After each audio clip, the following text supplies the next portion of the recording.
Di siang hari ini, pertama kita mungkin bahas konflik dulu bro ya, secara geopolitik Iran dan Boleh. Israel. Kemarin kan sempat, kayaknya udah selesai bro, ceasefire sekarang. Karena dipaksa selesai kayaknya. Dipaksa selesai atau ini Aku panggung nggak pernah sandiwara. dimulai dari awal. Gitu. Karena menurut gua, ketika gua melihat itu kemarin, jadi kan kita ngomongin sebelum Donald Trump decide untuk serang kan. Tapi di saat Donald Trump decide untuk serang dan retaliasinya begitu, Yes. itu tuh kayak begini. Mungkin Irannya bilang, ya wes lah, B2 bomber lu biar lu kelihatan keren kayak Top Gun gitu kan. Lu Oke. bawa set Maverick. set. Set. Lu bom aja ini tempat ini nggak guna nih. Yes. Ini tempat kayak nggak ada orangnya, nggak ada ininya. Karena masa sih nuclear facility yang katanya udah mau jadi, masa nggak ada casualty-nya bro, masa nol yang Iya. itu menurut gua aneh. Satu itu. Dua, sinematik lah, itu Hollywood lah. Jadi duar tiga tempat. Ini Iran udah ngomong yang ini ya. Biar lu Oh. kelihatan keren gitu. Oke, Amerika bilang, oke gue punya airbase-nya di Bukan Qatar keren nih. bro, mungkin kata yang pas sinematik. Sinematik kalau anak ya. Sekarang ya. Terus kalau misalnya Iran juga mesti kelihatan keren dong. Jadi Amerika bilang, oke gue punya airbase satu nih di Yes. Qatar nih. Yang lu bisa tembak 13 misil dan ya paling di intercept sama Qatar, kita udah tahu bilang Qatar gitu. Orang udah minggir semua, lu tembak misilnya. Jadi sepertinya itu, ini bukan cuman pandangan kita ya, ini pandangan pegiat financial market di seluruh dunia ya. Karena ketika, jadi yang pas Trump bom, awalnya orang belum sadar, tapi ketika misilnya terbang ke Qatar bro, itu market langsung hijau. Jadi ketika misilnya itu di udara, market hijau. Udah ini Udah diprediksi orang-orang sama- di JP Morgan udah siap-siap ini. Orang-orang kan? JP Morgan sama Deutsche Bank udah kayak oke udah bye. masukin. Ordernya ngantri tuh. Ordernya udah ngantri. Iya.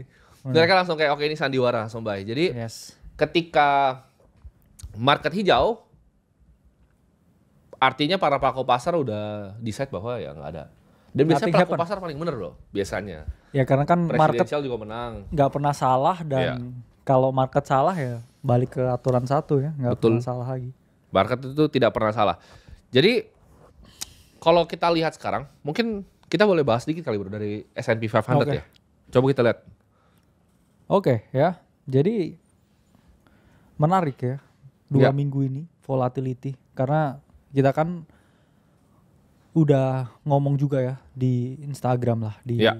story kita bilang kayak watch out dengan volatility, ada potensi yang ada fake out dan sekarang nothing much happen tapi kita pump into resistance dan apakah kita breakout atau enggak ya jawabannya kita tunggu juga ya nanti malam, plus juga ya banyak yang mengantisipasi apakah ini akan jadi real breakout untuk SPX atau justru fake out karena Ya. price action dari SPX sendiri sangat suka bro. Kalau kita lihat ya time to time dia mengalami yang namanya fake breakout dan juga kembali mengalami penurunan. Ya. Itu pun juga sekarang sangat tergantung dengan Trump dan juga Powell juga ya. Kita ngomong masih malu-malu buat red cut dan Trump bilang juga loh kemarin kalau ini idiot ini Jerome Powell. Ya Trump yang bilang ya. Karena saya yakin ya Trump mendambakan ya segera dilakukan red cut dan kalau itu terjadi ya kita ngomong semua aset finansial itu akan kembali ya mengalami kenaikan karena minggu yang ini ya maksudnya this week setelah nggak ada ya berita perang justru stock market reboundnya lebih kenceng daripada yang lain Ya. ya dan terutama perusahaan-perusahaan teknologi juga mengalami yang namanya kenaikan yang cepat signifikan dan surprisingly ya like nothing happen sebenarnya. Ya. Dan gold juga mulai stagnan nih price actionnya sekarang. Nah, coba kita bisa lihat dari segi gold sendiri bro. Oke. Nah, kita bilang ya gold still ranging ya. Karena memang sebenarnya time to time gold itu selalu rally base rally terus price actionnya. Jadi kalau kita ngomong di sini apakah ini akan sustain? Saya lihat juga based on price action di weekly chartnya ini masih sustain bro untuk Ya. gold.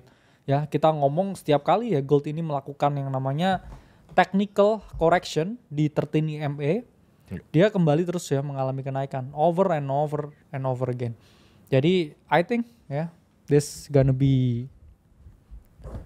good area ya untuk Ya. gold di 3.200, 3.300 untuk exposure jangka panjang. Karena banyak orang yang pesimis ya dengan gold, dalam artian orang ngomong telat nih ya beli gold, FOMO dan lain-lain. Temen harus paham ya bahwa ya banyak lah orang yang bilang kayak oh ini semua orang udah FOMO nih, dia bakal nurun signifikan ya. There is no time ya ever gold itu turun lebih dari 20% loh, setahun ya, sepanjang kita ngomong this entire decade ya, dekade yang panjang ini. Jadi ini emang aset ya, kita ngomong safe haven. Dan kalau ada orang yang ngomongin kesamaan dengan gold dan juga Bitcoin ya, banyak yang ngomong sama, tapi menurut saya beda karena Bitcoin price action wise itu seperti S&P 500 ya, dan tidak mengikuti gold sama sekali. Kalau kita bandingkan chartnya pun juga nggak sama. Jadi gold is still a safe haven asset I think.